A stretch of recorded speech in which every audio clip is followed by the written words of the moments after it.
क्या उत्तर प्रदेश में पंचायत चुनाव सिर्फ एक चुनाव है या फिर इसके पीछे चल रहा है कोई बड़ा खेल? क्या सच में तारीख पर तारीख देकर लोकतंत्र को टाला जा रहा है या फिर यह सब एक सोची समझी रणनीति चल रही है? सवाल बड़ा है, जवाब उससे भी ज्यादा चौंकाने वाला हो सकता है।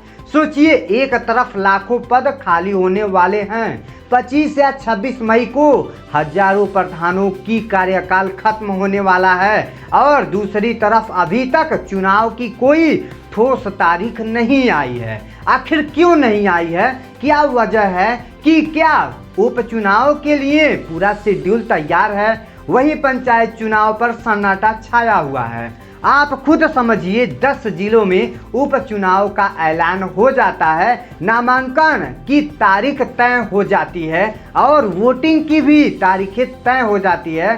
पूरा सिस्टम तैयार है, लेकिन जब बात आती है पंचायत चुनाव की तो अचानक सब कुछ रुक जाता है। कोई कोर्ट का इंतजार का बहाना करता है और कोई जिम्मेदारी से बचता है और कोई कोशिश करने से बचता है।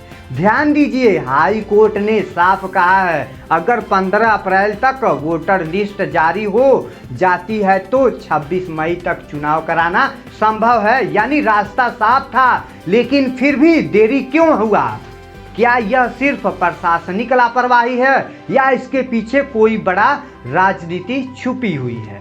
कहा जा रहा है पंचायत चुनाव में हार का डर विधानसभा की राजनीति को प्रभावित कर सकता है। अगर गांव का जनमत बदल गया तो शहर की सत्ता भी हिल सकती है।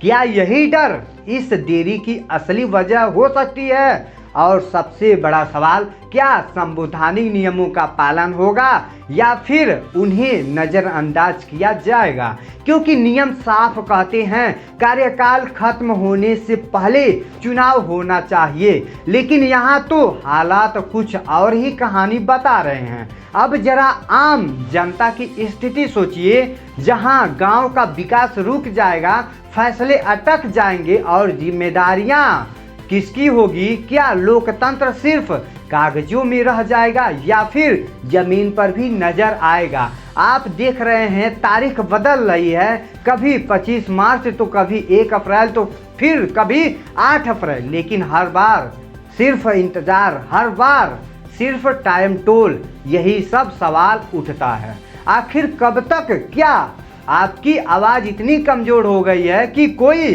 सुन ही नहीं रहा है या फिर आप चुप हैं? इसलिए यह सब हो रहा है क्योंकि सच यही है, जब जनता सवाल पूछना बंद कर देती है तब जवाब देना भी जरूरी नहीं समझा जाता है। और यही इस पूरे मामले का सबसे बड़ा ट्विस्ट है। अगर यही हाल रहा तो क्या आने वाले समय में काफ़ी चुनाव भी ऐसे ही टाले जाएंगे?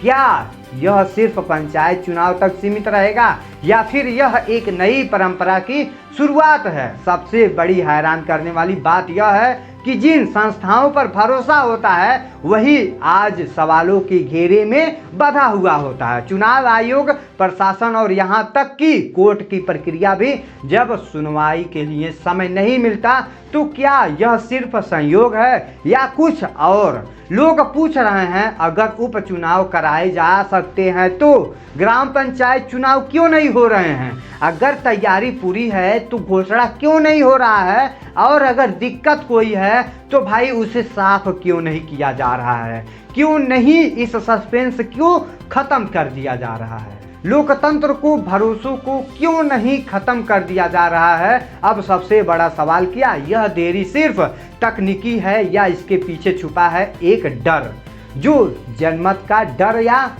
फिर सत्ता खोने का डर है? क्योंकि इतिहास गवाह है, जब भी जनता को मौका मिलता है तो अपना फैसला जरूर सुनाती है और वही फैसला कई बार बड़े बड़े सिंहासन हिला देते हैं। तो क्या इस बार भी वही डर काम कर रहा है? अब फैसला आपके हाथ में है। क्या आप सिर्फ दर्शक बनकर देखेंगे या अपनी आवाज़ उठाएंगे? क्योंकि लोकतंत्र में सबसे बड़ी ताकत जनता की होती है और जब वही खामोश हो जाए तो फिर सवाल उठाने का हक भी धीरे धीरे खत्म हो जाता है। आज पंचायत चुनाव का मुद्दा है, कल कोई और मुद्दा होगा, लेकिन अगर आज सवाल नहीं पूछे तो कल जवाब भी नहीं मिलेगा।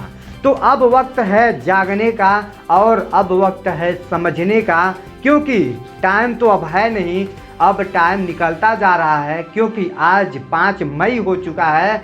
अब यहीं पे इसके आगे देखिए क्या क्या होता है। अगर आप भाई चुप रहेंगे तो पूरी जनता चुप रहेगी और कुछ नहीं हो पाएगा, प्रधानी चुनाव रुक जाएगा। इसी के साथ वीडियो को समाप्त करते हैं। तो आप क्या कहना चाहते हैं कमेंट सेक्शन में अपनी प्रतिक्रिया जरूर दीजिएगा। जय हिंद, जय भारत।